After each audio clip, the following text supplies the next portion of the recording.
আসসালামু আলাইকুম। সংবাদে আপনাদের সবাইকে স্বাগত জানাচ্ছি। আমি ফিরোজ তোহা। শুরুতেই সংবাদ শিরোনাম। বাংলাদেশের সর্বশেষ গুরুত্বপূর্ণ আপডেট সংবাদে আপনাকে স্বাগত। শুরুতেই সংবাদ শিরোনাম, পরে বিস্তারিত। শুরুতেই জানাবো, আওয়ামী লীগকে রাজনৈতিক দল হিসেবে বিচারের আওতায় আনতে হবে। জাতিসংঘের মানবাধিকার কমিশন বলছে, শেখ হাসিনার গণহত্যার জন্য সরাসরি নির্দেশ দিয়েছেন তার শীর্ষস্থানীয় মন্ত্রী ও উপদেষ্টারা। সরাসরি আইন শৃঙ্খলা রক্ষাকারী বাহিনীকে নির্দেশনা দিয়েছেন গণহত্যার বিচার না করার জন্য। সংগঠন হিসেবে আওয়ামী লীগ দায় এড়াতে পারে না বলে মন্তব্য করেছেন বিএনপির জাতীয় স্থায়ী কমিটির সদস্য সাবেক মন্ত্রী সালাউদ্দিন আহমেদ।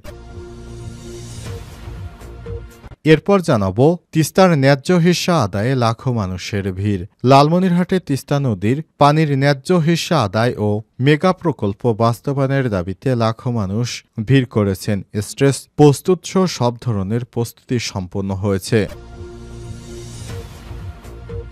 এদিকে নোয়াখালীতে ৮ দিনে আওয়ামী লীগ ও যুবলীগের ৮০ নেতাকর্মী গ্রেপ্তার। সারা দেশে চলছে অপারেশন ডেভিল হান্ট। অভিযানের অংশ হিসেবে নোয়াখালী থেকে গত ৮ দিনে আওয়ামী লীগ, যুবলীগ ও স্বেচ্ছাসেবক লীগের ৮০ জন নেতাকর্মীকে গ্রেপ্তার করেছে যৌথ বাহিনী। এবারে জানাবো, ফরিদপুরে ট্রেনে কাটা পড়ে যুবক নিহত। ফরিদপুরে ট্রেনে কাটা পড়ে এক অজ্ঞাত যুবক নিহত হয়েছে। এ সময় দুর্ঘটনা দেখতে গিয়ে চলন্ত ট্রেন থেকে পড়ে গুরুতর আহত হয়েছে অপর এক যুবক।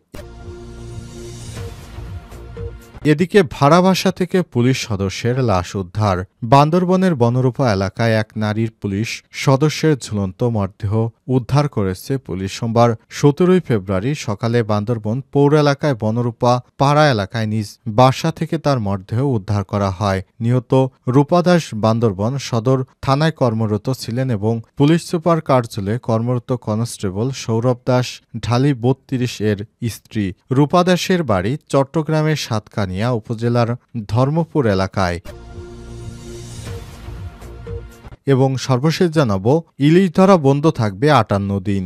বঙ্গোপসাগরে সকল ধরনের মৎস্য আহরণ বন্ধ রাখার বিষয়ে নতুন সিদ্ধান্ত নিয়েছে সরকার। ১৫ এপ্রিল থেকে ১১ জুন পর্যন্ত মোট ৫৮ দিন বঙ্গোপসাগরে সকল ধরনের মাছ ধরা বন্ধ থাকবে। মৎস্য ও প্রাণী সম্পদ মন্ত্রণালয়ের উপদেষ্টা ফরিদা আক্তার এসব তথ্য জানিয়েছেন। প্রিয় দর্শক, এতক্ষণ শুনছিলেন সংবাদ শিরোনাম, এবারে বিস্তারিত।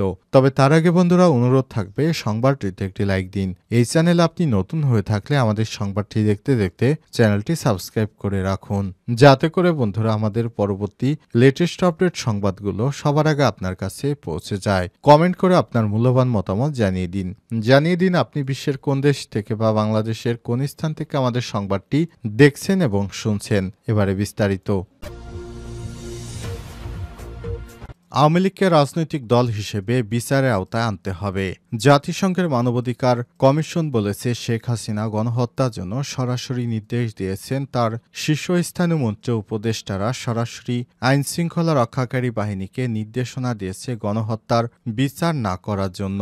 সংগঠন হিসেবে আওয়ামী লীগ দায় এড়াতে পারে না বলেও মন্তব্য করেছেন বিএনপির স্থায়ী কমিটির সদস্য সাবেক মন্ত্রী সালাউদ্দিন আহমেদ। রোববার ১৬ ফেব্রুয়ারি বিকেলে ফেনী শহরের মিজান ময়দানে বিএনপির জনসভায় প্রধান অতিথির বক্তব্যে সালাউদ্দিন আহমেদ এমন মন্তব্য করেছেন। জেলা বিএনপির আয়োজিত জনসভায় সভাপতিত্ব করেন জেলা বিএনপির আহ্বায়ক শেখ ফরিদ বাহার। সাবেক মন্ত্রী সালাউদ্দিন আহমেদ বলেছেন, আওয়ামী লীগ রাজনৈতিক সিদ্ধান্ত নিয়ে ঢাকার রাজপথে আওয়ামী লীগ, যুবলীগ, ছাত্রলীগ ও তার অঙ্গ সংগঠন গণহত্যায় অংশ নিয়েছে, মানবতাবিরোধী অপরাধ সংগঠিত করেছে, জুলাই নির্যাতন করেছে। এগুলোর বিচার না হলে বাংলাদেশে আওয়ামী লীগ কখনোই রাজনীতি করতে পারবে না। দ্রব্যমূল্যের ঊর্ধ্বগতি রোধ, আইন শৃঙ্খলার উন্নতি সহ বিভিন্ন দাবিতে বিএনপি মাঠে নামার চিন্তাভাবনা করছে। এ ব্যাপারে তারা শীঘ্রই নতুন কর্মসূচি নিয়ে মাঠে নামতে চায় বলে জানা গেছে। বিএনপির পক্ষ থেকে বলা হয়েছে, বর্তমান সরকার যত নির্বাচনে দেরি করবে ততই শেখ হাসিনার দোসররা আবারও মাথাচাড়া দিয়ে উঠবে। সুতরাং দেশকে ফ্যাসিবাদ মুক্ত করার জন্য বিএনপি চাচ্ছে অতি দ্রুত নির্বাচন। তিস্তার ন্যায্য হিস্যা আদায়ে লাখো মানুষের ভিড়। লালমনিরহাটে তিস্তা নদীর পানি ন্যায্য হিস্যা আদায় ও মেগা প্রকল্প বাস্তবায়নের দাবিতে লাখো মানুষ ভিড় করেছে। স্টেজ প্রস্তুতসহ সব ধরনের প্রস্তুতি সম্পন্ন হয়েছে সোমবার বিকাল ৩টায় লালমনিরহাট সদর উপজেলার তিস্তা রেল ও সড়ক সেতুর মধ্যবর্তী স্থানে তিস্তা নদী রক্ষা আন্দোলনের ব্যানারে আয়োজিত জনতার সমাবেশ ২ দিনের কর্মসূচি উদ্বোধন করবেন বিএনপির মহাসচিব মির্জা ফখরুল ইসলাম আলমগীর। কর্মসূচি সফল করতে জাগবাহে তিস্তা বাঁচাই স্লোগানে ইতিমধ্যেই লাখ লাখ মানুষ বিভিন্ন যানবাহন যোগে ও পায়ে হেঁটে তিস্তার ২ তীরে মোট ১১টি স্পটে অবস্থান করছেন।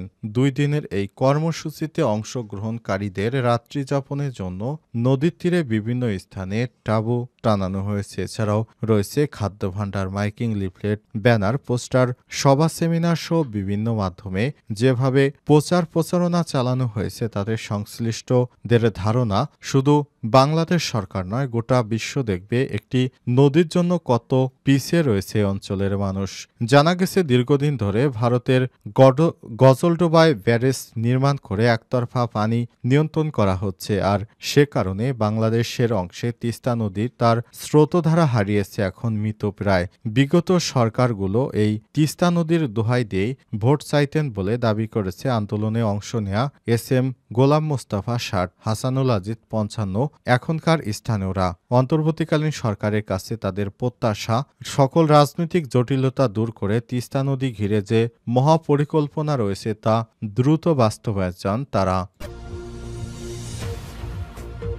নোয়াখালীতে ৮ দিনে আওয়ামী লীগ যুবলীগের ৮০ নেতাকর্মী গ্রেপ্তার।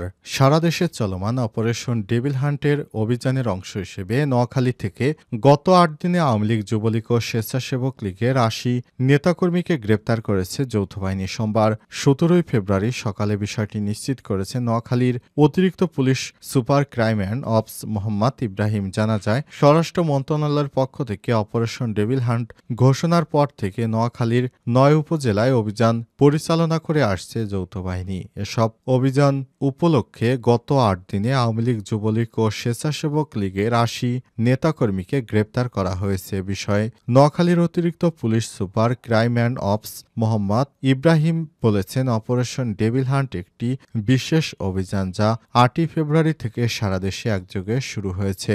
অপারেশন ডেভিল হান্টে অপরাধ দমন ও পরিস্থিতি স্বাভাবিক রাখতে সারা দেশের মতো নোয়াখালীতেও গত ২৪ ঘন্টায় ৮ জনকে গ্রেপ্তার, এছাড়াও ৮ দিনে ৮০ জনকে গ্রেপ্তার করা হয়েছে। তাদের বিরুদ্ধে একাধিক মামলা রয়েছে, তাদের কারাগারে পাঠানো হয়েছে। অপরাধীদের গ্রেপ্তার করতে অভিযান অব্যাহত থাকবে বলে জানা গেছে। অপারেশন ডেভিল হান্টে সারা দেশেই আওয়ামী লীগের নেতা এবং অপরাধীদের ধরা হচ্ছে। এরই ধারাবাহিকতায় নোয়াখালীতেও এ ধরনের অপারেশন চলমান রয়েছে। ফরিদপুরে ট্রেনে কাটা পড়ে যুবক নিহত।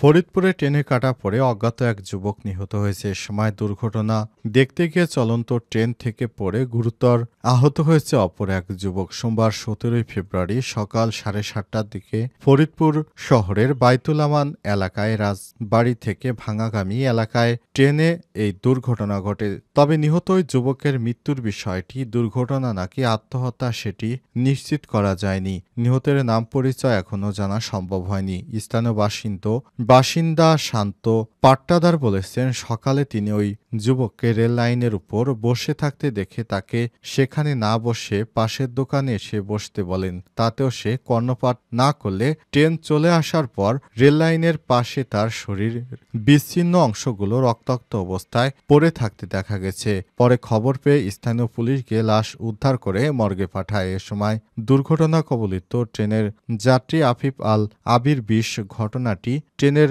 দরজার হাতল দিয়ে মুখ বাড়িয়ে উকি মেরে দেখার সময় চলন্ত ট্রেন থেকে পড়ে যায়। গুরুতর আহত আফিফকে ফরিদপুর মেডিকেল কলেজ হাসপাতালে ভর্তি করা হয়েছে। রাজবাড়ী রেলওয়ে পুলিশের ভারপ্রাপ্ত কর্মকর্তা সিদ্দিকুর রহমান বলেন, খবর পেয়ে আমরা এই ঘটনাস্থল পরিদর্শনে এসেছি এবং তার লাশ ময়নাতদন্তের জন্য মর্গে পাঠানো হয়েছে বলেও জানিয়েছে তারা।